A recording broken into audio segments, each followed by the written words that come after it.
World x میں خوش آمدید۔ آج ہم دنیا کے ایک ایسے اہم سوال پر بات کرنے والے ہیں جو ہر کسی کے ذہن میں ہے۔ جنوبی ایشیا کے دو عظیم ممالک پاکستان اور انڈیا۔ جب ہم 2026 اور آنے والے وقت کی طرف دیکھتے ہیں تو پوری دنیا کی نظریں ان دونوں پر مرکوز ہو جاتی ہیں۔ آخر آگے کیا ہونے والا ہے؟ لیکن یہاں بنیادی سوال یہ پیدا ہوتا ہے کہ آخر کون زیادہ طاقتور ہے؟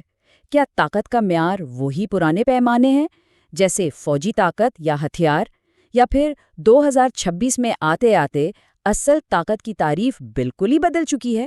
آج ہم اسی حقیقت کو بے نقاب کریں گے۔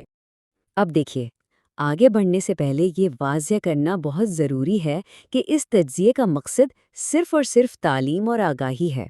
بغیر کسی باعث، تعصب یا جذبات کے ہم بالکل غیر جانبدارانہ اور صرف ڈیٹا پر مبنی حقائق کا جائزہ لینے والے ہیں۔ تو چلیے شروعات کرتے ہیں آبادی اور ڈیموگرافک سے، یعنی ان دونوں ممالک کا انسانی سرمایہ۔ انڈیا کی آبادی اس وقت 1.4 ارب سے تجاوز کر چکی ہے۔ ذرا سوچیے اس نمبر کے بارے میں۔ یہ صرف ایک نمبر نہیں ہے، بلکہ ایک انتہائی بڑی اور متحرک ورک فورس ہے جو کسی بھی ملک کو تیزی سے آگے لے جانے کے لیے ایک زبردست انجن کا کام کرتی ہے۔ دوسری طرف اگر ہم پاکستان کی بات کریں تو وہاں کی آبادی تقریباً 25 کروڑ ہے۔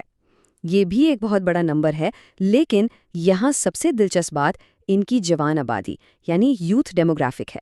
یہ ایک انتہائی پرجوش آبادی ہے جو اپنے اندر بے پناہ صلاحیت رکھتی ہے۔ اب یہاں ایک اہم پہلو سامنے آتا ہے۔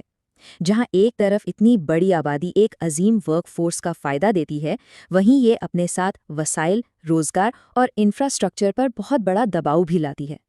سمپل سی بات ہے، اگر اس کا صحیح استعمال ہو تو یہ ترقی کی ضمانت ہے، اور اگر نہ ہو تو وسائل کا بڑا بحران پیدا ہو جاتا ہے۔ اب آتے ہیں معیشت اور انفلیشن کی طرف، جو کہ کسی بھی ملک کے لیے سب سے بڑے اور اہم چیلنجز ہوتے ہیں۔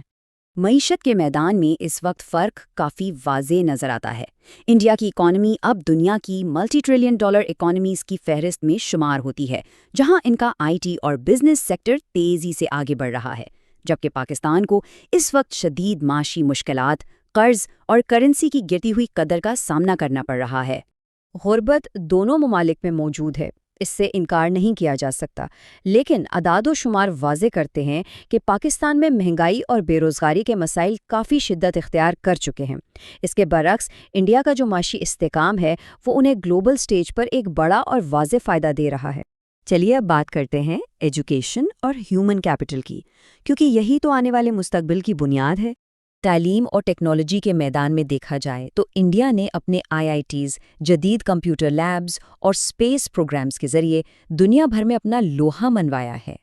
پاکستان میں بھی ٹیلنٹ کی کوئی کمی نہیں، وہاں کے نوجوان اور ان کا تیزی سے بڑھتا ہوا فری لانسر نیٹ ورک اس کا کھلا ثبوت ہے۔ لیکن مسئلہ کہاں ہے؟ وسائل کی کمی اور سسٹم کی خرابیاں اس ٹیلنٹ کی رفتار کو دھیما کر رہی ہیں۔ اور اب آتے ہیں فوجی اور دفاعی صلاحیتوں کی طرف، جو ہمیشہ سے طاقت کا ایک روایتی پیمانہ رہی ہیں۔ دونوں ہی ممالک ایٹامک طاقتیں ہیں اور دنیا کی بہترین سب سے مضبوط افواج رکھتے ہیں۔ اعلیٰ ترین ٹینکس، ماڈرن فائٹر جیٹس اور بحری بیڑیں ان کی اصل دفاعی طاقت ہیں۔ یہ سچ ہے کہ انڈیا کا دفاعی بجٹ کافی زیادہ ہے، لیکن پاکستان کی آرمی کو بھی گلوبلی انتہائی پیشہ ورانہ اور طاقتور مانا جاتا ہے۔ لیکن رکیے، ٹیکنالوجی اور مستقبل کی بات کریں تو اصل میدان جنگ تو اب کچھ اور ہی ہونے والا ہے، کیونکہ مستقبل کی جنگ صرف زمین یا سمندر پر نہیں لڑی جائے گی۔ اب بات ہوگی آرٹیفیشل انٹیلیجنس، روبوٹکس، سیٹلائٹس اور ڈیجیٹل اکانومی کی۔ اسمارٹ سٹیز اور ڈیٹا سینٹرز آنے والے دور کی اصل طاقت بنیں گے۔ جو ملک تعلیم اور ان جدید ٹیکنالوجیز میں آگے نکل جائے گا، یقین مانیے وہی مستقل طاقت حاصل کرے گا۔ جو ہمیں اس پورے تجزیے کی سب سے اہم حقیقت کی طرف لے آتا ہے۔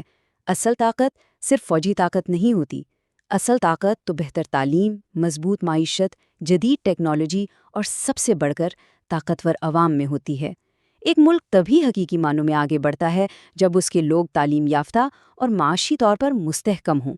سوچئے، اگر دونوں ممالک اپنی پوری توجہ صرف اور صرف عوام کی فلاح اور ان کی بہتری پر مرکوز کر دیں تو کیا ہوگا؟ نہ صرف یہ دو ممالک بلکہ پورا خطہ پرسکون انداز میں ترقی کر سکتا ہے۔ اصل جیت یہی ہے کہ وسائل کو لوگوں پر خرچ کیا جائے۔ ورلڈ ایکس کے اس ڈیٹا ڈریون تجزیے میں ہمارے ساتھ شامل ہونے کا بہت شکریہ۔ اس سفر کو آگے بڑھانے کے لیے چینل کو سبسکرائب ضرور کیجیے گا۔ اور آخر میں آپ کے لیے ایک اہم سوال چھوڑے جا رہا ہوں۔ 2026 اور اس کے بعد آنے والے وقت میں اصل طاقت کا معیار آخر ہونا کیا چاہیے؟ اپنی رائے کامنٹس میں ضرور شیئر کریں۔